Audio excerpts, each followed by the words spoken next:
Wind howled through the narrow street, carrying with it the faint sound of church bells echoing in the distance. Christmas lights blinked cheerfully in every window, except one.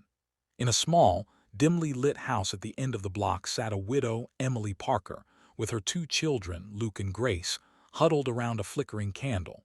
Their electricity had been shut off 3 days earlier. Their Christmas dinner was nothing more than a dry loaf of bread. And Emily, staring at the empty space where her late husband used to sit, whispered a prayer that felt too heavy for her tired voice. But a pair of footsteps outside their door would change everything. Former Navy SEAL Daniel Carter had returned to his hometown after years of service. Healing from injuries and memories he could not erase, he walked aimlessly on Christmas night, trying to feel something other than the hollow ache inside him. As he passed the Parker home, he noticed the darkness, and then a child's cough from inside. Something stirred deep within him, something he thought he had long lost: purpose. He knocked gently. Emily froze. She wasn't expecting anyone. She approached the door cautiously, her children gripping her sleeves. When she opened it, she saw a tall man with tired eyes and a scar across his forehead, yet an unmistakable kindness in his expression. "Ma'am, are you all right?" Daniel asked softly. Her eyes glistened, but she forced a smile. "We're fine, just managing." Luke's stomach growled loudly, giving away the truth. Daniel knelt down so he was eye level with Luke and Grace. "I used to be trained to see danger from miles away," he said with a gentle chuckle, "and I can tell when someone's hurting." He turned to Emily. "Come with me." Emily hesitated. "Sir, we don't know you." "I understand," Daniel said, "but no family should be alone, hungry, or cold on Christmas.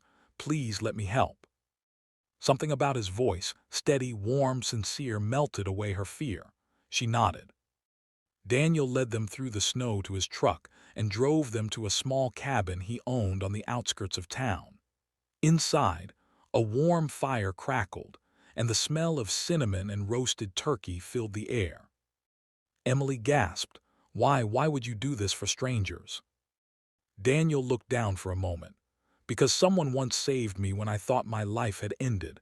A chaplain named Michael. He told me, when you can't save yourself, save someone else. I haven't had the courage to do that until now."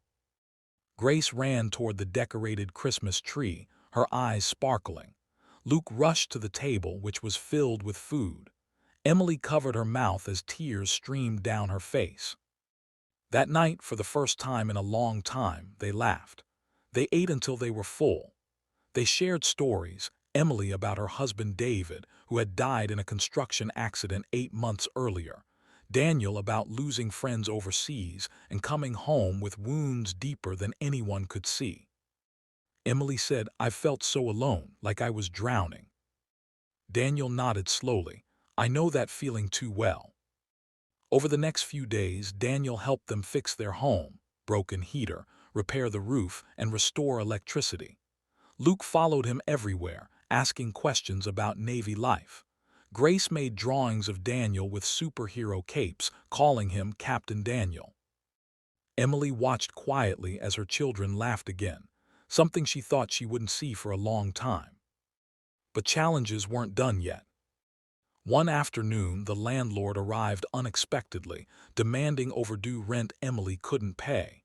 He threatened eviction within 2 days. Emily broke down. "I can't do this anymore. Everything is falling apart."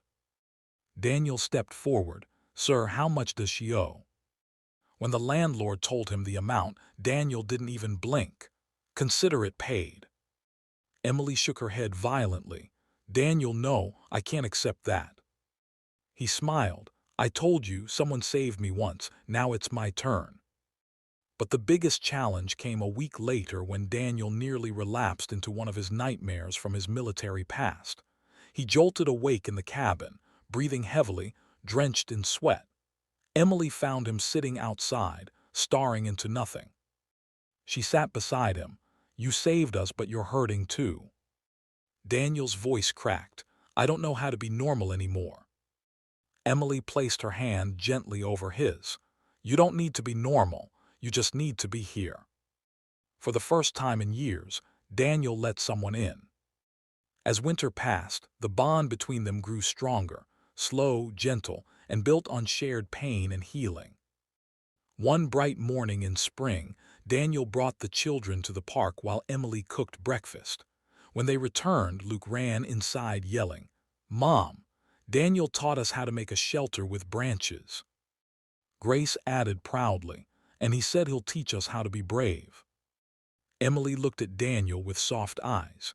He looked back with something he hadn't felt in a long time, hope. Months later, on Christmas Eve, exactly 1 year after they had met, Daniel stood at the same doorway where he first found them. Emily opened it, tears forming instantly. He whispered with a smile, "Come with me again." But this time, he held out a small box.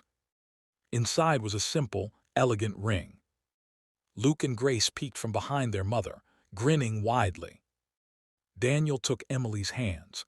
"You and the kids saved me more than I saved you. Let's build a home together, not out of survival but out of love." Emily nodded, crying as she embraced him. And together, with courage, healing, and newfound faith, they stepped into a new chapter of life. A chapter written not by tragedy, but by grace.